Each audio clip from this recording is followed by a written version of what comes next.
on and talk about the first way of putting on love that we look at on the marriage course. And it's making time for each other. Now, many of us, if we think back to when we were going out, we'll recognize that we had a lot of special time together then. It was as if we had this kind of impenetrable world that was all our own. But when we get married, that so easily gets lost. And there are so many pressures that kind of force their way into our private world. You know, the bills need paying. We have to make decisions about our children's schools. It could be the parents, in-laws, our friends, our neighbors. Maybe it's the telephone always going. Perhaps it's the pull of the television. And almost inevitably, it is the whole thing of work. And special time together as a couple is so often the thing that gets squeezed out. I want to go on to look at the third aspect of putting on love. And that is discovering what makes our husband or wife feel loved. Many of you will know the name Judith Wallerstein, who's a well-known clinical psychologist, wrote a book called The Good Marriage. And that book was based on detailed research she did with 50 married couples who had different lengths of marriages, all of whom considered they had a good, happy marriage. And she was looking at what do all these couples have in common. And one thing she realized was that all of these husbands and wives knew each other's emotional needs. And she wrote this in her book, The Good Marriage. Individuals have their own patterns of what makes them feel better. Some people need to talk. Others prefer to be left alone. Some people need to be listened to right away. Others need to delay until they've begun to sort things out. What would be insulting to one person is exactly what another needs. It is essential that both partners know what strategies will help the other bear the everyday stresses of life. On the marriage course, we look at If you leave here with only that idea, the love bank, everything you do influences your spouse. If you want to be in love, you've got to associate yourself with your spouse's good feelings. And if you start associating yourself with your spouse's bad feelings, you're going to lose your spouse's love for you. If you understand that, and then your spouse isn't going to want to be with you when you've gotten enough negative love units. If you understand that one concept, all of a sudden, therapy strategies are completely opened up to you. Then you know where to go next. You know what to do next. You have to associate this person with the other person's good feelings. And you got to get rid of the things that other person is doing that creates bad feelings. That's it. That's the answer.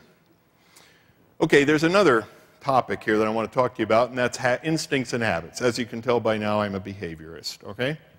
And I know hardly anybody here is. I am really an oddball in that respect. But it has absolutely convinced me that some of the most important concepts in behavioral sciences are very, very important in marital therapy. You're with a loved one and you're having a really great evening. Our behavioral good feelings are flowing back and forth. You're having great conversation. Could you think of something that you could say or do that would affect the evening in a negative way? Could you affect that relationship instantly? Now, if you're chuckling, and I'm going to call on you to give an example. We all have that example. You know, I think of when Jim and I are having a really great evening and we're in the car. If I say one thing negative about how he's driving, it's over, just like that. It works every time. I did it last week. It still works. That's because people say, yeah, I know how to push his buttons, or I know how to push her buttons. Well, if you know how to push your partner's buttons, freeze that image in your mind, because we all have triggers. We all also have positive change buttons. You just have to teach people how to find them, how to identify them, and then how to activate them. And that's what we do. The bottom line is that our coaches breathe new life into near-death relationships by teaching marriage-saving skills over the phone. And while we hear sad stories day in and day out, these heart-wrenching stories are far outnumbered by the awe-inspiring tales of people's fierce determination to fight for their marriages in face of little or no encouragement from their loved ones. Our callers are the real heroes in our country. And we are fortunate because we've got them on the phone. In that lunch with Elizabeth, when I asked that innocent question, how's the wedding planning going? It's something that I don't think I could have learned in any other way.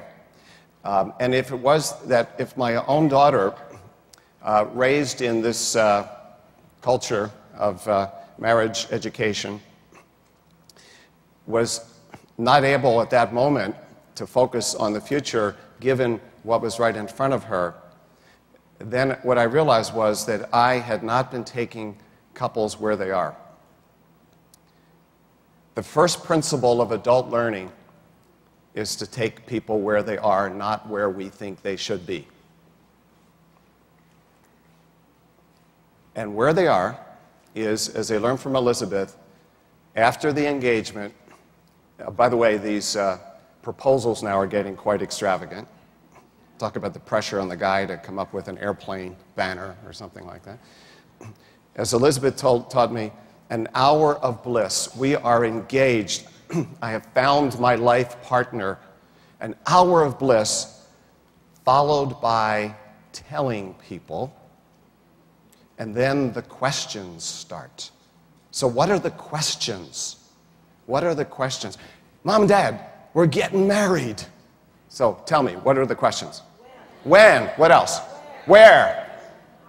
Who's going to do it? Who's going to pay for it? Okay?